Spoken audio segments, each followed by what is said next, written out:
Magandang araw mula sa Tibiao, Antique.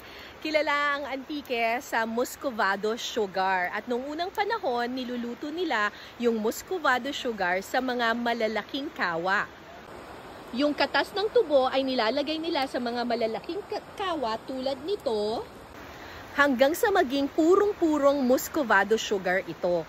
Pero nung dumating yung panahon na nag-export na tayo ng muscovado sugar sa iba't ibang bansa tulad ng South Korea, nagkaroon ng guidelines na hindi na raw pwede magluto sa mga kawa ng muscovado sugar. Gusto nila stainless steel.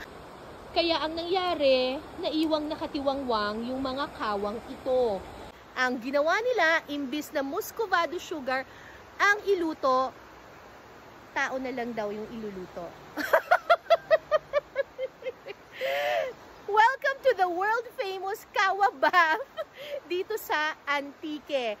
Yes, ako mamaya ang iluluto dyan. As in, paaapuyan daw nila ito.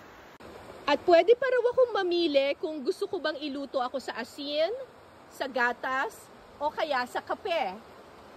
Hindi na po kayo lutuin sa beer, sa turmeric or yellow ginger. Ito po. Luyang dilaw? Yes po. Parang tinola ata yun kapag niluto ako sa luyang dilaw. Alam niyo guys, masarap na ako pero sasarap pa daw ako dito. Charot! Kuya, para sa akin ba yung apoy na yan? Okay, sige, go, go, go. Oh my gosh. Dito na po. Opo. Ayan na po. Mainit.